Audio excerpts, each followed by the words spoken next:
Assalamualaikum warahmatullahi wabarakatuh. Saya Dewi Kurniasari, saya dari Universitas Muhammadiyah Pontianak. Di sini saya akan menyampaikan sebuah materi tentang kehamilan.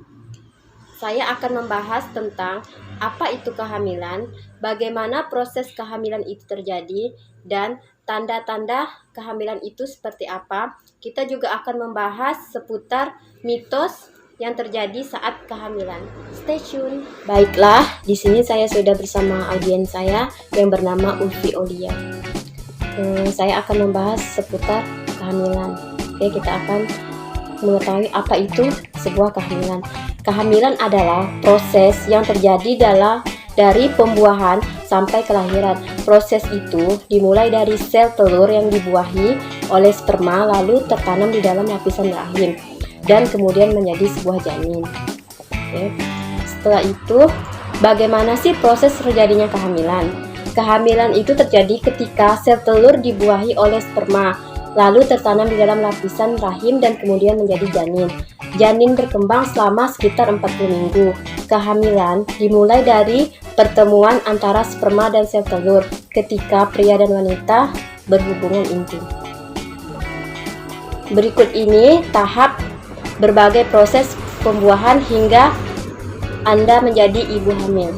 Seperti hubungan seks. Yang pertama, hubungan seks. Pada saat berhubungan intim, pria yang ejakulasi akan mengeluarkan air mani yang mengandung sperma di dalam vagina. Setelah masuk sperma, mulai berenang menyusuri leher rahim. Wanita sampai ke dalam rahim untuk mencari sel telur yang siap dibuahi sehingga terjadi kehamilan atau pembuahan. Jika sperma berhasil bertemu sel telur di tengah perjalanannya, pembuahan bisa terjadi. Namun, pertemuan keduanya kemudian tidak semudah yang dibayangkan. Dari jutaan sperma yang berkandung dalam air mani, hanya sperma tercepat dan paling lincah yang dapat melewati itu. Yang kedua, pembuahan. Sementara itu, sperma, pemenang dan sel telur kemudian bergabung menjadi satu. Proses ini dinamakan sebagai pembuahan atau konsepsi. Pembuahan atau kehamilan juga akan menggabungkan warisan genetik dari pria dan wanita. Dari hasil penggabungan itu, nanti kita akan menentukan jenis kelamin calon bayi Anda. Apabila sperma membawa kromosom Y, maka bayinya berjenis kelamin laki-laki. Jika sperma membawa kromosom X, jenis kelamin bayi adalah perempuan. Selanjutnya yang ketiga, implantasi. Setelah sperma dan sel telur bersatu, materi ini akan bergerak dari lubang Fallopi menuju rahim, sembari membelah diri menjadi banyak. Selama perjalanannya, materi tersebut akan membentuk sebuah bola kecil berwarna bernama blastosita yang berisi kurang lebih 100 sel berbeda. Blastosita umumnya akan sampai ke rahim sekitar 3-4 hari. Lama kan?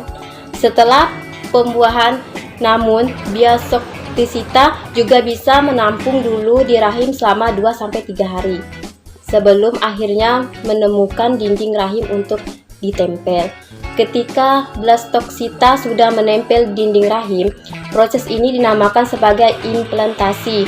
Disinilah proses kehamilan secara resmi dimulai. Namun, Anda belum bisa resmi dikatakan sebagai ibu hamil pada tahap ini. Baiklah, kita di sini akan belajar mengenai tanda-tanda kehamilan. Yang pertama, telat haid. Namun, ketika ada sperma yang berhasil membuahi, otomatis ovum tidak akan luruh karena justru berkembang menjadi bakal janin. Ini kenapa calon ibu tidak akan menstruasi seterusnya sampai setelah melahirkan. Ada banyak alasan kenapa haid bisa datang terlambat.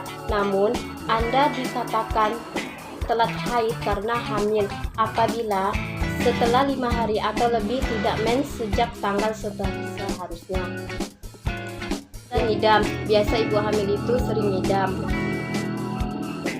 Yang kedelapan, keluar bercak darah dari vagina. Flek implantasi umumnya muncul hanya 1-2 tetes warna merah muda kekuningan. Flek bisa muncul kapan saja dalam 10-14 hari setelah pembuahan dan berlangsung selama 1-2 hari. Pendarahan implantasi umumnya tidak akan berlangsung lebih dari 5 atau 7 hari. Terus merasa cepat lelah. Dan 10, sering buang air kecil. Oke, kita akan mempelajari tentang mitos seputar kehamilan. Biasanya orang-orang bilang kita saat hamil tidak boleh berhubungan seks saat hamil karena takut keguguran. Terus yang kedua, ibu hamil tidak boleh berolahraga karena takut kecapean, terus pendarahan dan mengakibatkan keguguran. Yang ketiga, bentuk perut ibu hamil menandakan jenis kelamin janin. Yang keempat, tidak boleh minum kopi selama hamil karena takut anaknya hitam. Yang kelima, tidak boleh mewarnai rambut saat hamil. Yang keenam, tidak boleh makan ikan saat hamil. Katanya takut anaknya bau amis. Ya begitulah. Yang ketujuh, saat bulan purnama ibu hamil disuruh bergantungan di pintu.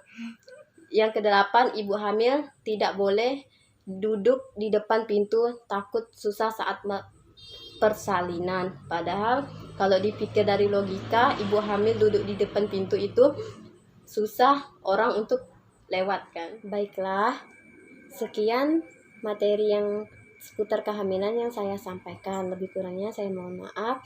Oke, baiklah. Apa ada yang ingin dipertanyakan atau udah jelas? Kak, saya ingin bertanya, kenapa anak umur 16 tahun ke bawah belum boleh hamil? Apa sih resikonya?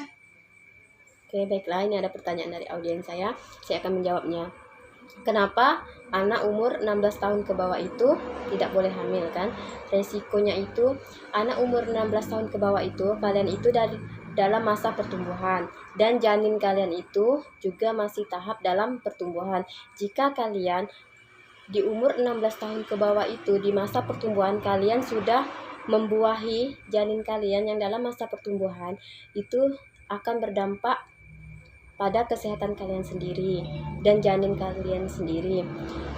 Resikonya itu yang pertama, kecacatan dan yaitu kekurangan gizi pada bayi kalian. Yang kedua, bisa mengakibatkan kematian pada ibu. Yang ketiga, bisa mengakibatkan kematian pada bayi. Anda tidak mau kan? Lebih baiknya Anda membuahi janin Anda itu di usia 20 tahun yang sudah matang. Terima kasih. Sama-sama. Segitulah yang dapat saya sampaikan. Lebih kurang saya mohon maaf. Wabillahi wal taufiq wal hidayah. Wassalamualaikum warahmatullahi wabarakatuh.